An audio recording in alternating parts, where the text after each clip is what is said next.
이 시간 말씀 같이 나눌 텐데요. 우린 계속해서 영적 전쟁에 관한 말씀들을 시리즈로 나누고 있습니다.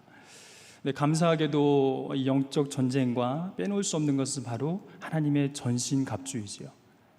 우리가 싸우는 대상은 이 세상 권세 잡은 자들이 아니라 공중 권세 잡은 자들이고, 이 사단 마귀의 권세와 싸우기 위해서는 나의 힘과 나의 능력이 아닌 바로 하나님으로 덧입는 자, 예수 그리스도의 보혈로 덧입은 자, 하나님의 전신갑주를 입은 자가 그 영적 전쟁에서 승리한 삶을 살게 될 줄 믿습니다. 하나님께서 우리 교회를 너무 사랑하셔서 이런 특별한 은혜의 시간을 주신 것 같아요. 우리가 영적으로 얼마나 민감하게 살아가고 있는지 한번 돌아볼 시기인 것 같습니다. 우리가 영적 전쟁에서 얼마나 민감하게 정말 사단 마귀 권세가 우리 마음과 생각을 공격하고 있고, 우리 관계 가운데 찢어놓고 있고, 주님의 몸된 교회들을 쓰러뜨리고 있고, 이런 영적 전쟁 앞에서 우리가 어떻게 반응하고 있는지 살펴볼 시간입니다. 가라앉기는 이번 기회를 집중해서 여러분 훈련 받으셨으면 좋겠어요. 이번이 다시 돌아오지 않는다고 생각하시고 이 7주의 과정 동안 전심을 다해서 하나님 앞에서 이 시간 1분 1초가 아깝다 생각하고 정말 훈련해 보시면 좋겠어요. 정말 하나님 앞에서 내가 계속 깨어 있으리라, 주의 말씀 앞에 내가 붙들고 깨어 있으리라. 이 주님의 초림과 재림 사이를 살아가는 우리에게 사단의 공격은 더욱더 간교해지고 정교해지고 간사해지고 있습니다. 심지어는 이것이 영적인 공격인지도 모를 정도로 우리에게 친숙하게 다가와서 우리가 민감하지 않으면 이것들에 반응할 수가 없어요. 때로는 평화의 옷을 입고 와서 좋아, 문제없어, 괜찮다라고 말하고 있고, 때로는 우리에게 관용의 옷을 입고 와서 또 잘하고 있어, 괜찮아, 괜찮아라고 우리에게 달콤한 속삭임을 줄 때도 있습니다. 때로는 코로나와 같은 공포의 옷을 입고 와서 우리로 하여금 위축되게 만들 때도 있지요. 우리 이런 가운데에서 정말 하나님의 전신갑주를 덧입고 이 땅에서 영적 전쟁을 승리하는 이 특별한 은혜의 시간이 되기를 주님의 이름으로 다시 한번 축복합니다. 특별히 오늘 이 말씀을 통하여서 이 한 단어에 좀 집중을 하기로 하는데요, 바로 일상이라는 단어입니다.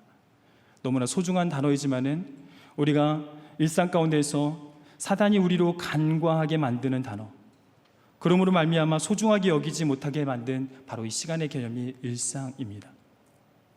오늘 이 단어를 좀 많이 사용하고 같이 많이 살펴보게 될 터인데, 일상이 얼마나 중요한 것인지 우리가 이해하고 그 일상 가운데서 정말 하나님의 뜻대로 살아드리려고 열심히 애쓰는 우리가 되기를 간절히 부탁을 드립니다. 먼저 한 가지, 두 가지를 서로 비교해서 볼 텐데요. 먼저 영화 300 기억나십니까? 정말 소수의 인원으로 엄청난 대군을 무찌른 장면이 나오지요. 페르시아가 2차 그리스 침공을 할 때에 그 시기를 배경으로 한 영화인데요, 그 영화를 보게 되면 정말 몸에 근육질의 남자들이 군살 하나 없이 정말 멋있는 남자들이 나오지요. 그래서 이 사진을 조금 띄워드릴까 하다가 이 사진을 띄워드리게 되면은 예배 내내 이 사진이 머릿속에 계속 맴도실 것 같아서 두려운 마음에 사진을 하나만 좀 띄워드리겠습니다. 잘 안 보이죠? 잘 안 보이시는 걸로 골랐어요.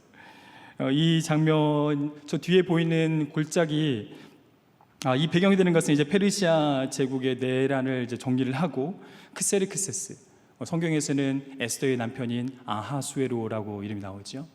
아하수에로가 기원전 480년경에 500만 대군이라고 표현이 되어져 있는데, 500만 대군을 데리고 그리스 도시국가를 정복하기 위해서 남하하는 장면입니다. 이제 내려주셔도 되겠습니다. 이때에서 싸우는 장면이 좁디 좁은 테르모빌레 계곡이라는 곳인데, 여기에서 그 유명한 300명이 500만과 되는 페르시아 군과 싸우는 장면이 나옵니다. 실제 숫자는 우리가 알고 있는 숫자가 좀 다르긴 합니다. 그렇지만 여전히 엄청나게 차이가 많은 대군과 소수의 300명이 싸움을 합니다. 근데 이 좁은 지형적인 위점으로 말미암아 그들이 그 승리를 이끈 것도 있지만은, 또 하나는 그들이 평상시에 일상의 군사훈련을 얼마나 철저히 받았는지가 그 승리의 또 관건이기도 했습니다. 이 스파르타군들은 7살이 되면은 특별히 선출되는 과정이 있습니다. 야생에 풀어놔서 살아남으면은 그들을 자녀로 받아들이고 군사로서 훈련시켜서 스파르타군에 들어가게 됩니다. 그때부터 13년 동안 항상 전시체제의 느낌으로 그들이 실전의 감각을 잃지 않기 위해서 실전의 칼을 들고 이 몸의 체력이 약해지지 않도록 해서 체력과 정신력 훈련을 주기적으로 이 야생 생활을 하면서 그들이 키워갔다고 그래요. 그러다 보니까 일상에서 항시 전시 체제의 훈련을 하였던 이들에게 이 전쟁에 20살 때부터 나아가서 경험하게 되는 이 전쟁은 일상의 연장이었던 거죠. 그러다 보니까 그들에게 이 실전에서 싸웠던 그 싸움은 일상에서 잘 훈련되었기 때문에 그 결과 또한 막강한 그들의 훈련의 결과로 얻어진 힘을 통하여서 승리를 경험하는 것들을 보게 됩니다. 두 번째 볼 거는 팍스 로마나라는 단어입니다. 많이들 들어보셨을 텐데 로마의 평화라는 단어입니다. 대체적으로 기원전 27년부터 기원 후 180년까지 로마의 통치 기간을 가리키는데 로마 하면은 그 군사력이 막강하였기 때문에 로마의 마차 발굽 소리만 들려도 그 적들이 문을 알아서 열어줄 정도로 그들의 전술과 그들의 기술, 그들의 무기를 다루는 실력, 또 강인한 체력과 정신력은 그 어떤 나라와 비교할 수 없을 정도로 강하였다고 합니다. 그래서 그들이 이 지중해를 자기네들의 호수처럼 다 점령하였죠. 이 세계 대륙에 걸쳐서 자기네 영토를 확장해 갔죠. 정말 가히 어느 나라가 이때 부딪혀서 감히 싸우겠다 할 수 없을 정도로 막강한 힘을 가졌던 제국이었죠. 근데 이 로마가 역사상 유례없는 태평성대를 누리던 이 시기를 바로 팍스 로마나라고 하는데 이 팍스 로마나의 시기가 언제 무너지기 시작한 줄 아십니까? 오랜 평화가 계속 지속이 되니까 병사들이 어땠을까요? 나태해지기 시작하고 군사들이 이제 전쟁이 나지도 않는데 이 무거운 갑옷을 계속 입고 있어야 됩니까? 라고 말을 하면서 이제 요구를 하기 시작한 거예요. 갑옷 없는 군대를 만들어 주십시오. 이 갑옷을 벗게 해 주십시오. 하기 시작하면서부터 로마가 멸망이 시작되었다라고 보는 사학자도 있습니다. 전쟁이 나지 않는다고 생각하니까 일상에서 훈련도 점점 약화되어졌겠죠. 일상에서 전쟁에 대한 감각이 약해졌겠죠. 일상에서 그들의 삶은 여전히 그들의 삶은 소홀히 하면서 이 망국의 길을 걸어가게 됐던 것입니다. 두 가지 극단적으로 다른 결과를 내었던 이 중심의 단어는 무엇입니까? 바로 일상이란 단어입니다. 일상에서 평시의 적의 공격에 대해서 실점처럼 대비하였던 스파르타는 실제 전쟁에서 엄청난 대승을 거두었죠. 일상에서 문제없음의 상태로 이 위장된 평화를 가지고 살아가므로 말미암아 나태하였던, 그래서 일상 가운데 긴장감 없이 살았던 로마군은 멸망의 길을 걷게 되었습니다. 영적인 전쟁도 이와 유사하지 않나 싶습니다. 이거를 우리 한국 사회와 한국 교회에 적용을 해보게 되면 어떻게 될까요? 한국 사회와 한국 교회는 경제 성장이라는 이 모토와의 교회를 같이 하면서 엄청난 압축 성장을 같이 해갔지요. 그러면서 사회적 안정도 찾아가고 경제적 안정도 찾아가고, 그런 가운데서 이 안정감에 어느 순간부터 도취되고 그 안정감이 주는 여러 유익들을 누리면서 거기에 만끽하며 누리는 삶을 살아가고 있는 우리를 보게 되지 않습니까? 어느 순간부터 영적 전쟁에 대한 감각이 무뎌지기 시작했습니다. 사단이 벗긴 것도 아니고 우리 스스로가 이 하나님의 전신갑주를 하나씩 무장해제하게 가면서 스스로 나태함과 안위함 가운데 살아가고 있는 모습을 보게 됩니다. 이미와 아직 사이를 살아가고 있는 우리에게 이 전쟁은 아직 끝난 것이 아닙니다. 사단 마귀는 어떻게 해서든지 한 영혼이라도 하나님께 더 가까이 가지 못하도록 넘어뜨리려고 하고 시험에 들게 하고 굶주린 사자와 같이 지금도 우리를 넘어뜨리려고 찾고 다니고 있습니다. 그런데 이런 식의 이 위장된 평화로 인해서 영적으로 무뎌지고 사단의 유혹과 미혹, 공격에 무감각해지게 되어버린 우리의 모습을 발견하게 된 모습들이 참 많이 있습니다. 결국은 영적 전쟁에 대해서 인식하지 못하고 사단의 공격 앞에 무기력하게 쓰러지기도 하고 사단의 미혹과 시험 앞에 힘도 써보지 못하고 넘어가 버린 일들이 우리 안에 많이 있지 않습니까? 심지어는 이렇게 되고 있는 자기 자신을 인식하지 못하는 경우들도 많이 있습니다. 그래서 일상을 소홀히 해서는 안 됩니다. 일상을 거룩과 분리해서 살면 안 되는 것입니다. 일상을 하나님 없이 막 살면 큰일 나게 되는 것입니다. 이 표를 한번 보시게 될 텐데요, 이 표를 보시게 되면은 가로축 일상의 일과 종교의 일, 이것이 우리의 삶입니다. 모든 사람의 삶은 종교적인 일과 일상적인 일로 이렇게 구성되어져 있지요. 저희 그리스도인 같은 경우는 교회에서 주일날 예배를 잘 드리고 그 안에 종교적인 일을 해가게 되죠. 그렇지만 그 주일날을 제외한 나머지는 일상적인 일들을 대부분의 성도님들은 살아가시게 됩니다. 그런데 이 표에서 보는 것처럼 종교적인 일도 세속적인 일과 영적인 일이 될 수 있다는 거예요. 일상적인 일도 세속적인 일과 영적인 일이 될 수 있다는 거예요. 그런데 우리는 무의식적으로 종교적인 일은 영적인 일일 것이다, 일상적인 일은 세속적인 일일 것이다, 이렇게 치부하며 두 개를 이분법적으로 생각하는 경향이 있지만, 사실은 교회 안에서 종교적인 일을 하지만은 세속적인 일을 하는 경우도 많이 있습니다. 자기 유익을 위하여, 자기 만족을 위하여, 자기의 인정을 위하여 종교적인 일을 할 뿐 전혀 영적이지 않게 교회에 계신 분들이 있어요. 거꾸로 일상적인 일을 하는데 하나님이 원하시는, 하나님이 선하시고 기뻐하시고 온전하신 뜻이 무엇인지 생각하면서 이 주일날이 아닌 나머지 월, 화, 수, 목, 금, 토를 영적으로 거룩하게 살아가시는 분들이 있어요. 우리에게 이것들에 대한 도전이 실제적으로 있어야 될 것 같습니다. 일주일에 하루 7분의 1이죠. 일주일에 나머지 일상 7분의 6이죠. 산술적으로 따져본다면 어느 것이 비중이 크고 우리가 더 신경을 써야 되겠습니까? 아마 7분의 6 일상이 될 것 같아요. 여러 번 말씀드렸지만은 초기 교회는 바로 일상에 되게 집중을 많이 했습니다. 주일날에 모여서는 이런 예배라고 하는 형태를 가지지도 않았고 그냥 미팅 플레이스라고 해서 만남의 장소, 거기서 같이 애찬을 띠면서 공동체성을 확인하고 성찬을 떼면서 그리스도 안에서 다시 하나됨을 우리 확인하고 월화 수목 금토 힘들게 살았던 그 시간을 돌이켜보면서 서로 위로하고 격려하면서 다시 한번 일상으로 돌아가서 정말 그리스도인으로 잘 살아보자 했던 게 그들의 삶이었거든요. 근데 지금의 우리의 삶은 어떻습니까?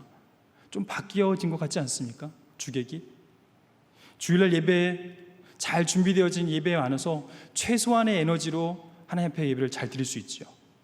그 예배를 드리고 난 다음에 축도가 끝나고 나면은 이제 예배가 끝났다고 생각하고 나가면서부터는 혹시 하나님 없이 우리가 생활을 하고 있지는 않은지, 우리 안에서 우리의 일상의 삶이 영적인 삶이 될 수 있도록 더 애를 많이 써야 되는 것 같습니다. 지금의 시기는 더욱더 그러한 것 같습니다. 주일날 교회 와서 종교적인 일을 할 때는 우리가 영적으로 살아가려고 애를 많이 씁니다. 그 부분은 지금처럼 잘 예배를 섬겨주시고 예배 가운데 집중하여서 하나님께 예배 드리시며 나가면 되겠습니다. 그러나 우리 일상 어떻게 합니까? 월화 수목 금토 어떻게 사십니까? 예배 끝나고 나가서 여러분 어떻게 사십니까? 일상의 예배가 실패되어졌을 때에 하나님께서 얼마나 가슴 아파하시는지 우리가 알아야 됩니다. 그래서 성경에서 많은 예배의 실패의 예들이 나오는 것입니다. 우리 담임 목사님을 통해서 금요예배 때도 나눠졌지만은 이 아담, 가인, 또 이사야 시대, 말라기 시대에 드려졌던 이 하나님의 그 마음이 우리 안에 정말 가슴 아프게 전해졌으면 좋겠어요. 아담이 선악과를, 아담을 하나님이 창조하시고 그 동산 중앙에 선악과를 지목하신 이유는 이 동산 중앙이라는 것은 일상에서 왔다 갔다 하는 공간이라고 그랬죠. 일상에서 왔다 갔다 하는 동안에 볼 수밖에 없는 그 선악과를 보면서 하나님의 말씀을 계속 기억하고 하나님이 창조주 되심과 나의 피조물됨을 확연하게 알고 이 질적 차이를 인정하면서 하나님 앞에서 살아가라는 하나님의 뜻인 거죠. 근데 그 삶을 실패하였을 때에, 그 일상에서 하나님의 말씀을 기억하고 하나님 중심으로 살아가는 그 삶을 실패하게 되었을 때에 아담은 그 얼굴을 숨기고 하나님과 깊은 교제 가운데 누렸던 행복을 잃어버리는 일상을 살아가게 됩니다. 가인은 어떻습니까? 가인도 그런 가인의 예배를 하나님께서 받지 않으신 이유는 재물 때문이 아니라고 그랬죠. 가인의 그 삶이 무너졌기 때문입니다. 죄가 너의 문턱에서 도사리고 있는데 이 죄를 왜 다스리지 못하느냐라고 하나님께서 마음 아파하시잖아요. 문턱은 일상을 드나드는 중간 지점으로서 우리 일상을 가리키는 지점입니다. 매일매일 일상 가운데서 네가 이 죄가 너를 넘어뜨리려고 계속 도사리고 있는데 왜 그 죄를 다스리지 못하고 너의 마음과 생각이 왜 이렇게 무너져 가느냐. 그러니까 하나님께서 예배를 받지 않으셨을 때 가인이 그렇게 반응하는 거예요. 하나님께 막 대들고 그 자기의 옳음을 증명하기 위해서 자기가 그릇됐다라고 말하게 보여지게 만드는 이 아벨을 죽여버리고, 이게 일상의 예배가 무너졌기 때문에 그의 삶 가운데 이 예배가 실패로 받아들여진 겁니다. 이사야 시대는 어떻습니까? 손에 불의가 가득한데 성애와 더불어 악을 저지른 삶을 하나님께서 얼마나 가슴 아파하십니까?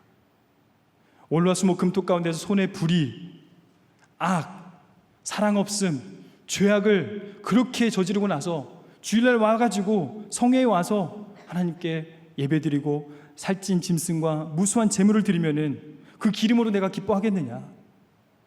그 어린 양의 피를 드리기만 하면 하나님께서 무조건 받아주실 거라고 생각하는 것이냐? 하나님께서 역겹다고 말씀하고 계세요. 괴롭다고 말씀하고 계세요. 도리어 그 문을 누가 닫아줬으면 좋겠다라고 말씀하고 계세요.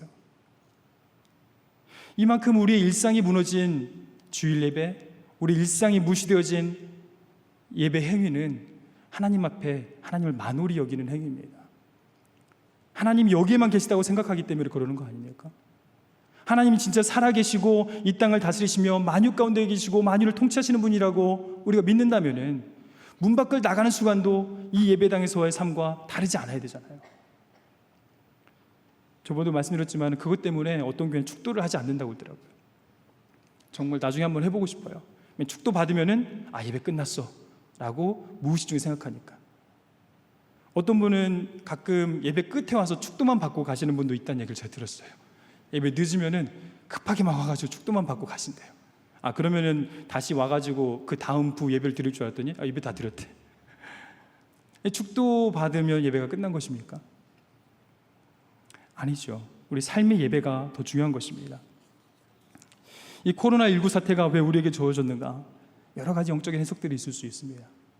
저는 개인적으로 오늘 말씀에 비추어서 일상에 무너져 있는 예배를 한번 돌아보라고 하나님께서 우리의 공예배를 막으신 게 아닌가? 이 공예배 한번 잘 드린 것으로 말미암아 예배 잘 드렸어, 예배 끝났어라고 우리가 오해할까 봐, 그런 게 우리에게 습관적으로 너무 익숙해져서 일상이 무너져 있기 때문에 너희들 공예배 드리지 말고 너희들 일상의 삶의 예배 돌봐라. 너희들이 일상이 그렇게 무너져가지고 정말 하나님 없이 살아가는 그 삶이 도저히 내가 받아줄 수가 없다. 말라기 시대에 성전문을 닫았던 것처럼 하나님께서 그런 마음으로 우리 예배를 닫으신 건 아닐까요? 우리가 우리 일상을 정말 하나님 앞에서 정직히 돌아보며 정말 하나님이 원하시는 모습대로 살 수 있게 되기를 간절히 축복합니다. 본문으로 돌아가서 그렇다면은 이 일상에서 하나님을 지속적으로 경험하기 위해서 우리가 어떻게 해야 될까? 우리 세 가지로 같이 살펴보려고 하는데요. 첫 번째로 일상에서 살아계신 하나님을 경험하고 기억하는 훈련을 해야 됩니다. 먼저 엘라 골짜기의 분위기를 오늘 살펴보면은 엘라 골짜기의 분위기는 어떻습니까? 하나님의 백성이고 하나님을 경험하였던 이스라엘 백성이 여기 있고, 하나님이 누군지 모르는 이방 족속 블레셋 군대가 저기에 있고, 양쪽에 대치해 있는 상황 가운데에 만군의 주 야훼 체오바트, 만군, 모든 군사의 모든 군인의 주인이신 하나님께서 그들의 중심에 모셔드려져 있는 이스라엘 군대와 그 하나님이 안 계신 이 블레셋 둘 사이의 분위기가 어떻습니까? 우리 생각대로라면은 이스라엘 군이 이거는 승리한 게임이야, 이건 이미 승리하였어라고 자신만만해하면서 이 전쟁에 나가야 되는데, 지금 그들이 보여주고 있는 모습은 블레셋 장수 골리앗 한 사람, 지금 눈에 보여지는 그 거대한 장수가 그들에게는 현실이 되어버렸어요. 만군의 하나님이 그들에게 현실이 된 것이 아니라 보이지 않지만 지금까지 인도하시고 역사하시고 그들의 삶을 주관해 주셨던, 놀라운 승리를 경험케 하셨던, 또 이스라엘의 그 신앙 전통 가운데 살아계셨던 그 하나님을 그들이 기억하지 못하고 그들이 눈앞에 보여지는 골리앗에 의해서 그 하나님을 망각해버렸어요. 그래서 그들이 그 전장에서 정말 이미 패잔변처럼 막사에 앉아서 정말 아무 힘도 못 쓰고 있는 것이죠. 왜 이들이 이렇게 망각하는 삶을 살았습니까? 그것은 그들이 매일매일 일상 가운데서 하나님을 경험하지 못했기 때문입니다.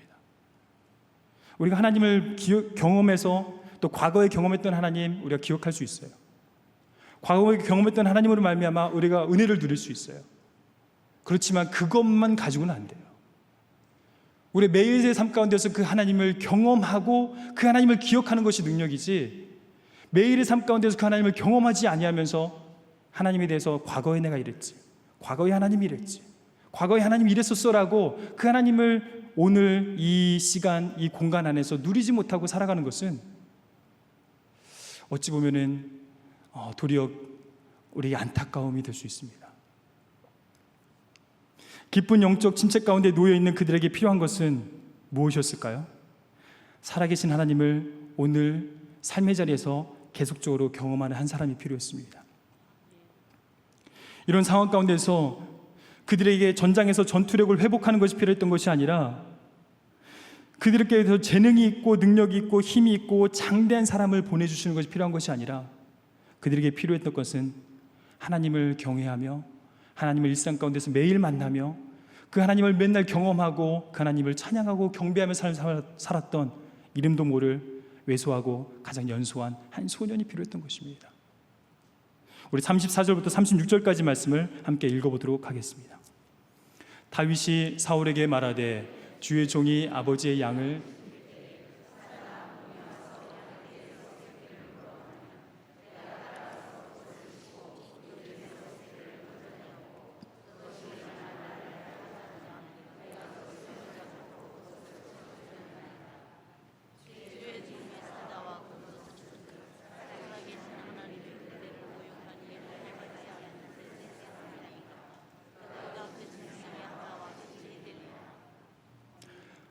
이 다윗의 고백은 일상에서 양을 지킬 때에 곰과 사자의 발톱에서 지켜주셨던 하나님에 대한 고백입니다.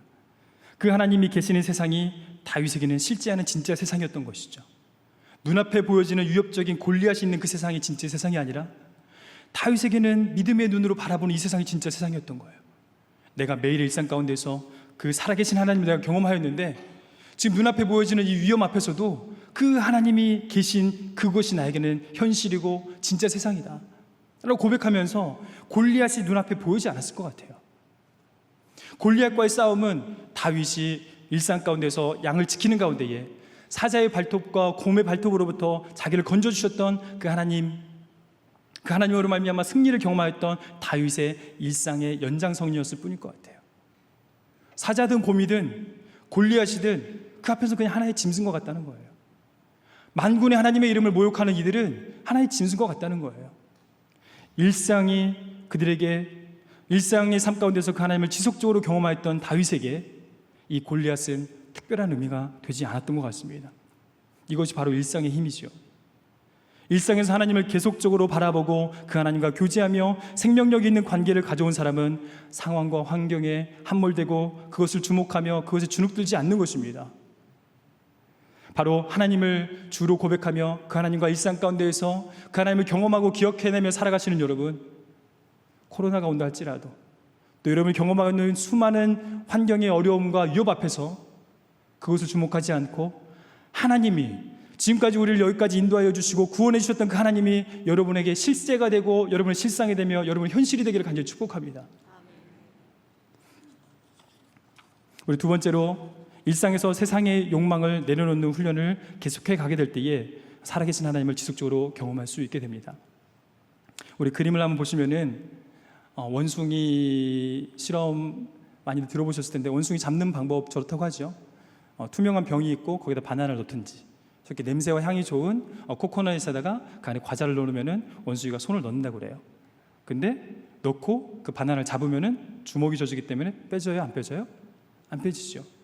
근데 그러려면은 이거를 여기서 빠져나오려면 어떻게 해야 돼요? 손을 피면 되죠.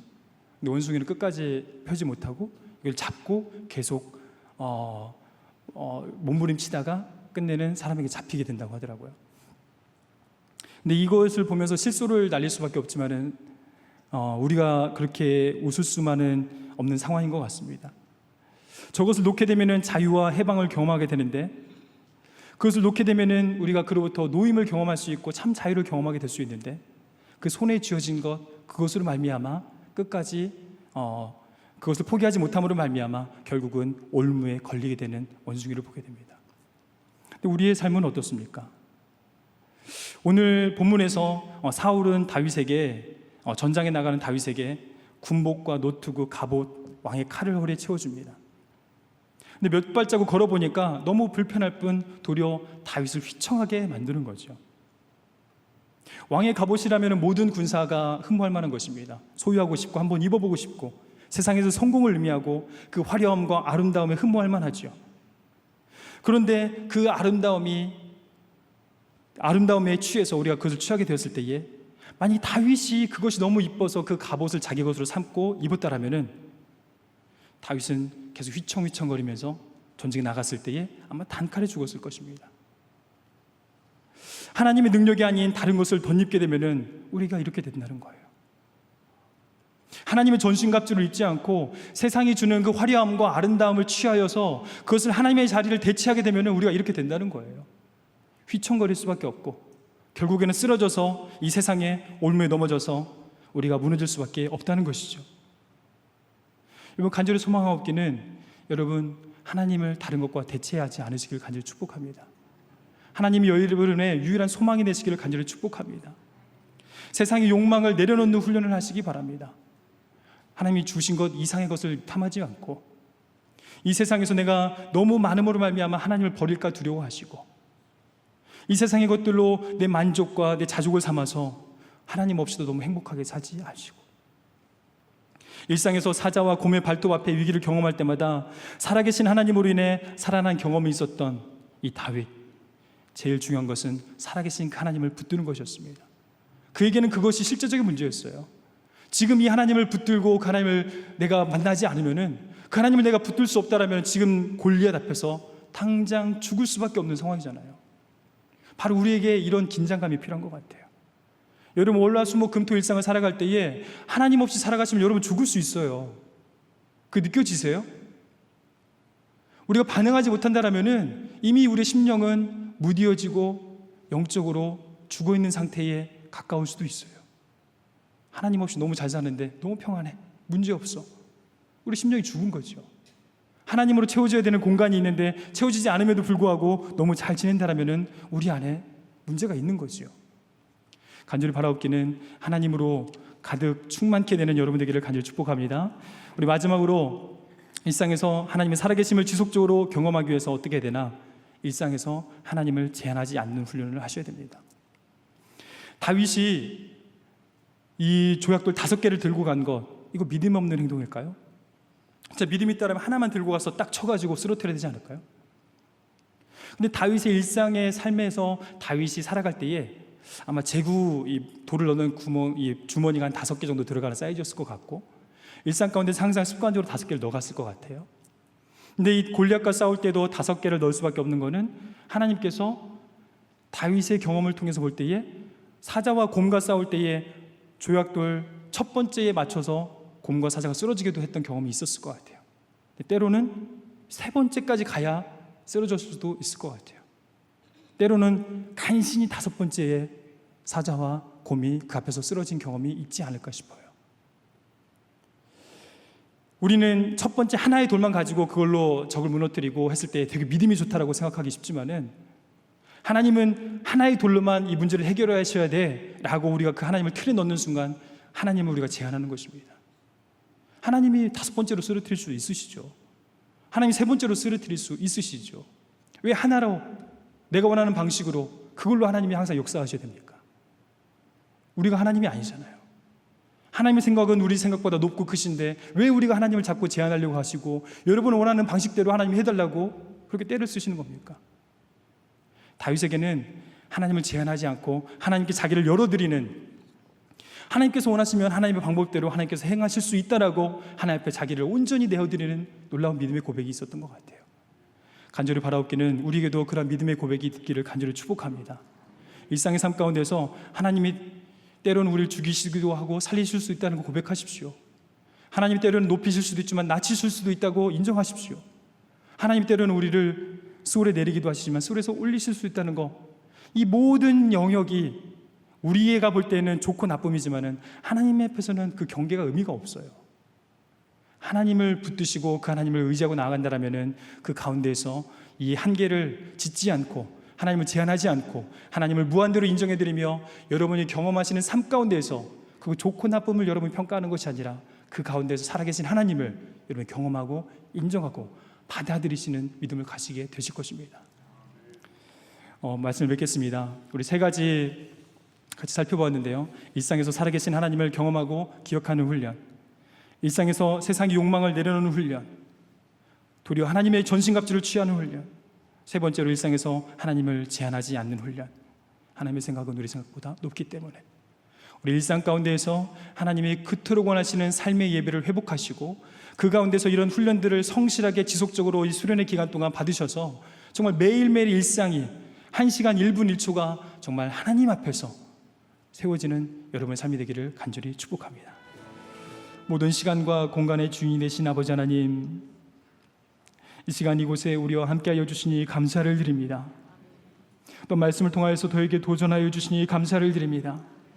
하나님, 다시 한번 저희들의 심령이 다시 한번 활활 타오를 수 있게 인도하여 주십시오. 영적 전쟁 앞에서 무뎌지지 아니하고 나약해지지 않고 무기력해지지 않게 허락하여 주시고 다시 한번 하나님 보시기에 합당한 영적 군사로 바로 세워질 수 있게 인도하여 주십시오. 이 훈련의 기간 동안 하나님의 전신갑주를 철저히 입어서 다시 한번 쓰러지고 무기력해 보이는, 연약해 보이는 영적 군사가 아니라 정말 하나님이 이 땅에서 쓰시기에 합당한 영적 군사로 바로 세워질 수 있도록 저희를 훈련하여 주시고 새롭게 하여 주십시오. 일상에 살아계신 하나님을 경험하기 간절히 소망합니다. 일상에서 세상의 욕망을 내려놓고 하나님을 다시 한번 붙들기를 간절히 소망합니다. 하나님을 제한하지 않고 하나님께서 원하시는 대로 마음껏 하실 수 있도록 저희를 전제와 같이 하나님께 내어드릴 수 있도록 인도하여 주십시오. 이 모든 영광을 하나님께 올려드리고 하나님 나라를 꿈꾸며 다시 오실 예수 그리스도의 이름으로 간절히 기도드립니다. 아멘.